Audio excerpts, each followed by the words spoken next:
Sa mga litratong ini, mahihilingan pagkakaipit kan 64 anyos na si Severino Halum kan barangay Gogon Kasiguran Sorsogon sa pigmamaneho ka ining jeepney na may pangargang nyog.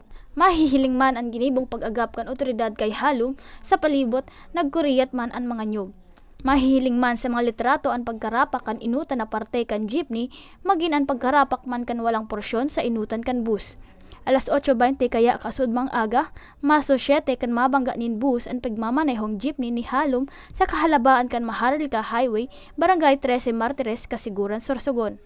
Sa inisyal na investigasyon kan Kasiguran Municipal Police Station, pigsisabing ang pag-overtake kan bus na pigmamaneho kan 52 anyos na si Joel Hilario kan Barangay San Roque, Legazpi City sa inutan kaning bihikulo ang naging kausa kan insidente kung saan aksidenteng naokupar kan bus ang linya kan jeepney.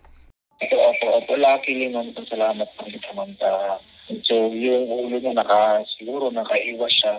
Hindi siya tinamaan kasi ang bubong ng totally nang nahari talaga na nakit talaga ang subject.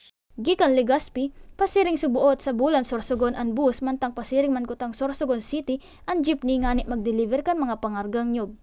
Tulos man na naidalagan sa Sorsogon Provincial Hospital si Halum, alagad ipigbalyo man sa nakasuodma sa Bicol Medical Center sa siyudad ni Naga huli sa bari kay inisa sa iyang walang tabay asin iba pang parte kan sa iyang hawak.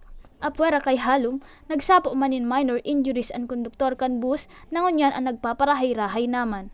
Usually, ma'am, kasi di ka talaga sa barangay 13 Martires namang dako lang accident kasi siya lang talaga highway baga sa na street na nakakabilo ang mga sasakyan. Sa presente, nasa kustudiya naman kan Kasiguran MPS ang duwang imbweltong bihikulo para sa magkakanigong disposisyon.